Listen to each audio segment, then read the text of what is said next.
Good morning and welcome back to the Livingston Parish News Morning Show. My name is McHugh David, publisher and editor of the news. Appreciate you joining us this morning. If you're watching us live, thanks for that. If you're checking us out in some other form, audio or video online at www.livingstonparishnews.com/podcast, we appreciate that as well. Want to wish you a Merry Christmas. This will be the last show before the Christmas holiday. Of course, tomorrow's Christmas Eve, Wednesday is Christmas. We won't do a show Thursday or Friday because there's not going to be a whole lot to talk about unless there's some kind of breaking crazy news over the next couple of days. But we will be back in the booth next Monday. That'll be a few days before the New Year's to kind of wrap this week up, talk about what's coming next year. So again, appreciate you joining us. Traffic this morning is wide open. There's not really a whole lot going on. No school. Looks like most folks either are getting a slow start to their final Christmas holiday shopping or they're already done and they're hanging out at home. Either way, we wish you a Merry Christmas from the Livingston Parish News. And we're going to, unfortunately, it's going to be pretty typical Southern Christmas weather. Currently, it's 53 degrees. 62 degrees is your high, 47 your overnight low. Going to keep kind of being a little nasty. Going to have a little bit of a warming trend over the next couple of days. So keep an eye on that. Over the weekend, a Mississippi man was killed in an accident near Albany. His name was Hunter Waldrop. He was from Brookhaven. Please keep his family in your prayers. Abear's Meats out of Walker announced that they would be expanding to have a restaurant location on Highway 447 or Walker South in place of an old Mexican restaurant that was there. They announced that over the weekend. They're looking to be serving, having sit-down meals and that kind of thing. They will have, or they're going to be applying for an alcohol license. They even, excuse me, what a morning. They even threw out that they might try to get a drive-through for daiquiris. I'm not entirely sure if City of Walker is going to buy into that part, but if they have a restaurant, might be able to serve a little alcohol during the day. So please check that out. They're not entirely sure what their opening date will be. They have work to do on the inside of the old restaurant before they can move in, but they did make that announcement here in the Christmas season. We talk a lot this Thursday, and since I won't have a show, we're going to go ahead and talk about this Thursday's feature now. If you want to dive on deep into it, you can. It's kind of be a brief overview. Over the past 2 years, 2018 and 2019, the Parish Planning Commission and Parish Council have approved 19 new subdivisions. That's 985 lots in 2018, 1,833 lots in 2019. Now, a lot of these are preliminary. Some of them have begun construction. Some of them are still working through the process with the parish. As we've discussed before, preliminary plats can be approved without waivers, but they still have to go through traffic studies and drainage studies and that kind of thing. So a lot of these had to be adjusted as they went through. A couple of them are new filings. You know, there's one on the list that's even up to an 8th filing. So, it's been a wild year the last 2 years with a lot of approvals.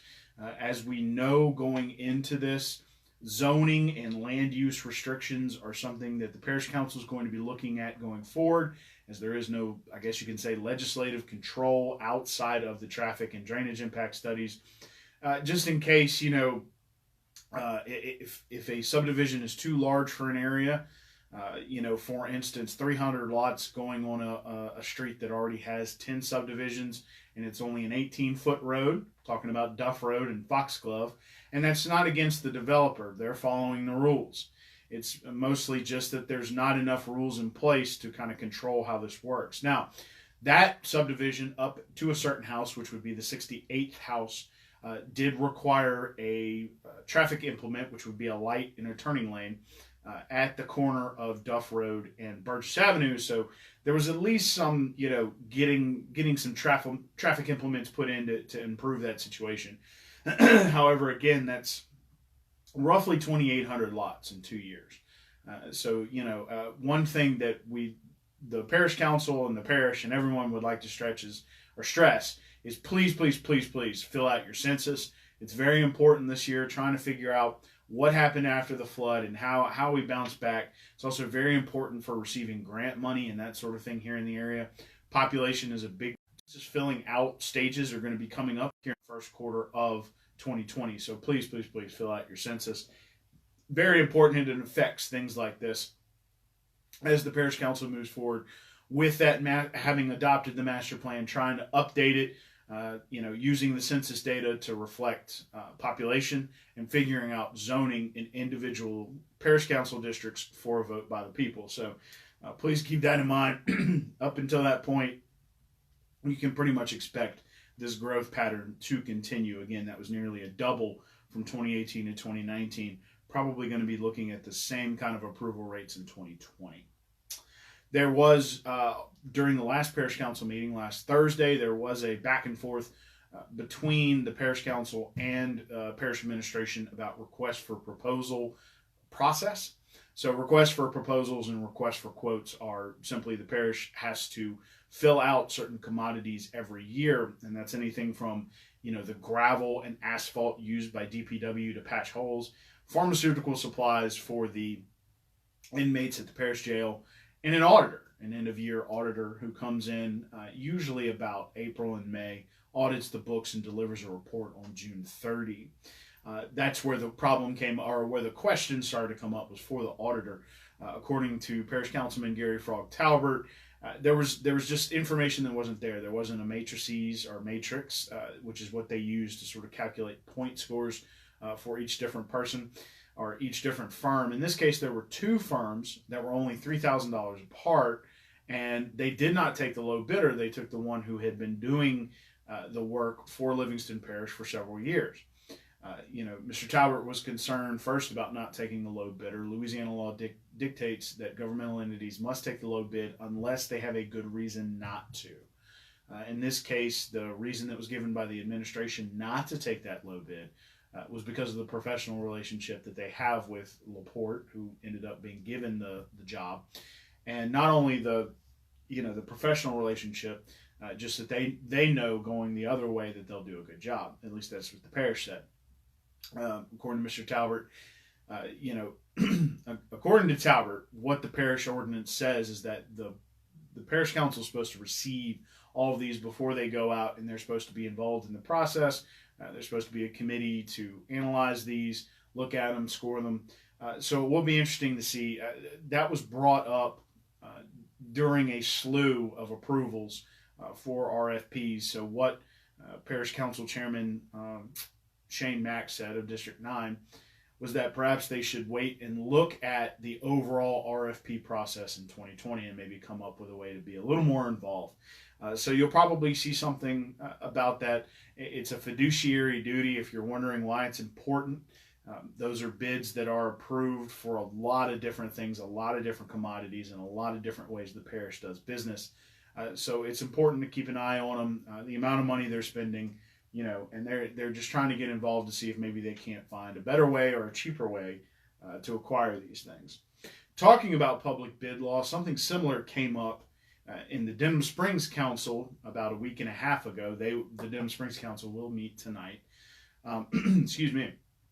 One of the things that they had to discuss was a bid was put out to replace quite a few lift stations. It's being funded by FEMA, so this means that you have to follow a very, very, very strict paperwork process. And if you don't, FEMA just kind of, no thanks, we're not going to play ball with you. One of the problems that they had was the bid to replace the lift stations were about $100,000 apart. There were two bids. Now, one bidder did not meet the requirements of the bid packet. They did not have an electrical engineering certificate. They would subcontract it out. However, the bid packet did say that you have to have electrical engineering certification. So the problem came, brought up by City Councilman Robert Poole, was that was $100,000, and was there a way that they could do something different? Was the losing bidder, would they be willing to get the certificate? Would it cost more? That kind of thing. Eventually, what they came to was that they were going to have to disqualify the one bidder, which was going to take time, and accept the high bidder because they met the bid requirements, which is what was required by FEMA. However, they finally came back and said, well, let's just rebid. So they're going to rebid that job, which of course is replacing quite a few sewer lift stations around Denham Springs. And we'll see how that comes out in the rebid process. But kind of a lot of bid law, a lot of public finance law coming into coming into play at the parish council and at the city council level, trying to work their way through that, learning a little bit in the process. I can't really talk about anything specific with sports because there's just a lot going on.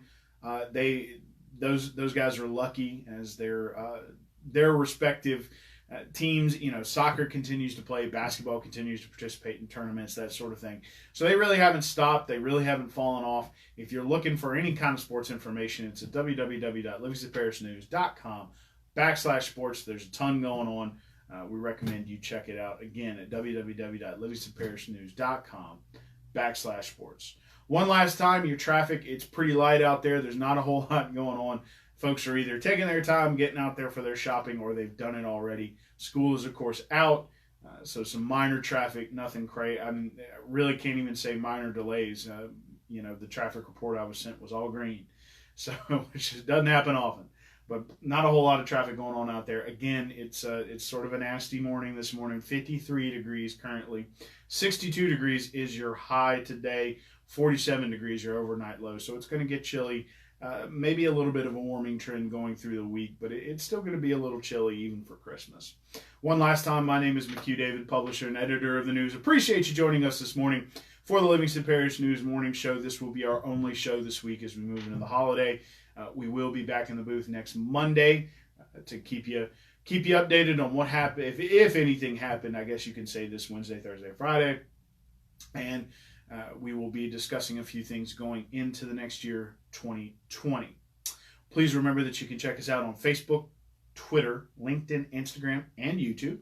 You can check us out online, www.livingstonparishnews.com. We also have an app to go with that, and we are once a week in print.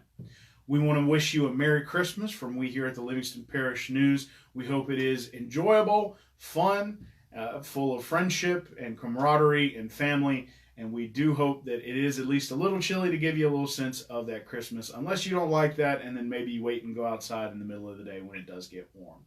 One last time, McHugh David, checking out for this week. Hope you have a great week, and we will be back with you next Monday.